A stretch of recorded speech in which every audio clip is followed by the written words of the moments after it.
Since you guys liked Kevin and I master debating together, we have another one for you.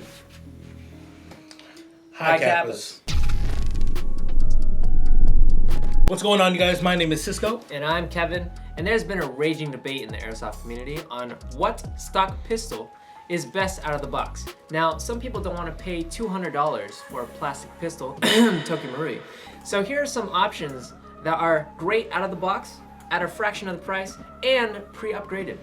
My personal pick, I think the Jag Gmx line of Hi-Capas is the best out of the box. No. The Army Armament R501 is the best bang for your buck value out of the box. Are you kidding me? Are you kidding? You couldn't even leave your stock. Dude, you got like a giraffe neck. What are you talking about? Listen, you gotta listen to this bird nest ass looking head guy. People like the bird nest. Come on. That's it. Enough. Let the master debate begin.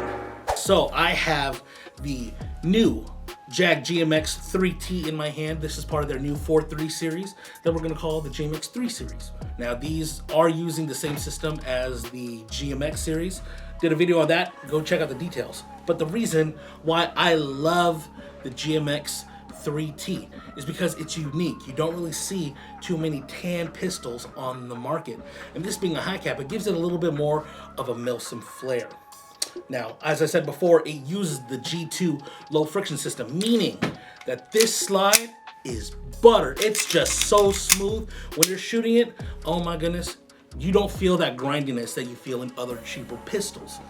And when that slide snaps forward, it's so crisp because it comes with an enhanced recoil spring out of the box. Another thing to note about this is the magazine. I don't know what they did, the unicorn fairy dust.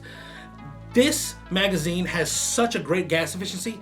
We were able to get 2.5 magazines of BBs on one fill of green gas. And it doesn't include that O-ring that other companies put at the bottom. So when you're filling it, you can actually detect when it's full, when you start seeing the little droplets of green gas start flying out. You know, great feature. It's nice.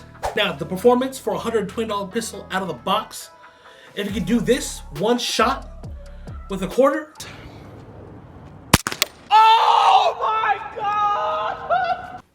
it's good enough for me. Things I hate about the GMX 3T. Number one, the upgradability. If I want to throw an aftermarket slide onto this gun, unfortunately, it won't work. I'm gonna need to either modify the frame or the slide to get the fitment correct. On top of that, if I want to upgrade existing parts on this slide, I'll have to do modifications as well. One thing that they include is a 1911 style hop-up unit out of the box. What was the point of that, Jag? Like if I had an upgraded guide rod like that I wanted to install that was a Hi-Capa, I couldn't because the 1911 nub. What the heck? Including like BBUs and stuff. Like it's okay, I can upgrade it, but I have to do more work. I don't want to do that. Another thing that is missing is a flared magwell. You guys did such a great job on this pistol grip. The double undercut, the nice texturing on there. See that? That would have been avoided if I had a flared magwell. Other companies can offer it at $120 out of the box. Why can't you? And yeah, that's pretty much it. I kind of like everything else. Now, the reason why I picked the GMX 3T series is because it's exactly what I wanted out of a Hi-Capa. It has the nice cuts on the slide, but it's not overly done like the GMX 1 series. And then it being in tan, like I said earlier, gives it a more Milsim look. It looks more tactical than anything.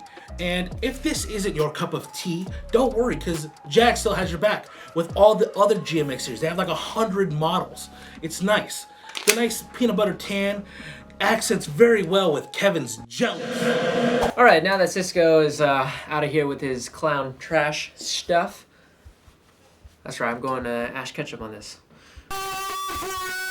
We're gonna talk about the Army Armament R501 and obviously why it is the better platform. Now, if you haven't seen our video of it that I did, click this link right over here. Gives you all the rundown, the basics, the specifics. But this model, specifically right here, is my pre-upgraded one that will be sold at airsoftgi.com as a custom.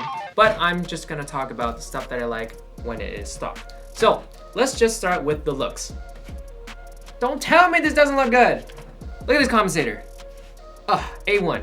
It's based off of a very familiar platform, and they've nailed it to a T.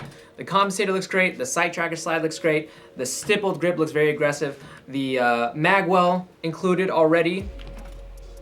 Yeah, what else can I say more about this pistol besides it looking like a $600 gun, but you only pay $120 for it. Now, another thing I love about this pistol is the upgradability. Now, in this specific custom, I did swap out most of the important internals like the inner barrel, the bucking, the hop-up unit, and the blowback housing. All of those were able to swap out with aftermarket parts. I even swapped out the trigger to an upgradable trigger as well. So, I love the flexibility that this pistol has, and highly recommend it. Now, let's talk about some of the things that I hate about the R501.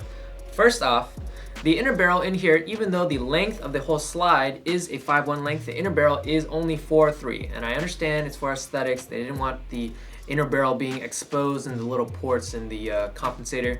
But come on, if I'm gonna be running a 5.1 length pistol, I want that 5.1 length performance. So if you swap it out, you can, but again, stock, I wish it came included. Now, another thing I don't like about this pistol is that it weighs a ton. I don't know what this thing is made of, but it is a chonker. It's heavy. You can do some curls with this guy and you'd be good.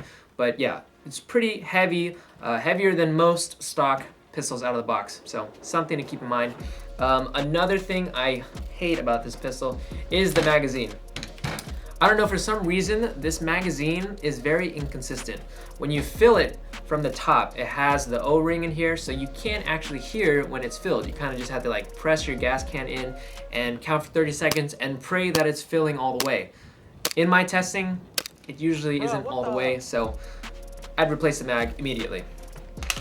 And last thing that I don't like about this pistol is the swappability of the upper and lower. Now, on this pistol, you cannot put an aftermarket slide on this lower frame, unfortunately. Although, why would you? Because this combo is amazing, but again, if you wanted that flexibility, unfortunately you can't.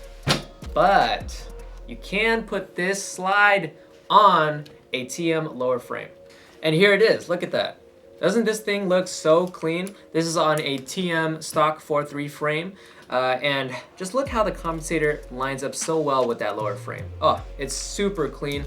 And if you wanted to buy this pistol just for the upper swap, you can, and it would still be cheaper than buying an aftermarket slide and upgrading it all the way. Oh, beautiful. Now, why did I pick the R501? The value that you get out of this stock pistol is immense. If you love the look of this gun but just want to soup it up with performance, you can. You can drop in the inner barrel, the bucking, the hop-up unit, things like that, and you can have the performance of a super upgraded Tokyo Marui Hi-Capa, and you don't have to go the route that I did. Now, this is $120, right? This Tokyo Marui base is $200. The slide, already $200. We're already at $400 here.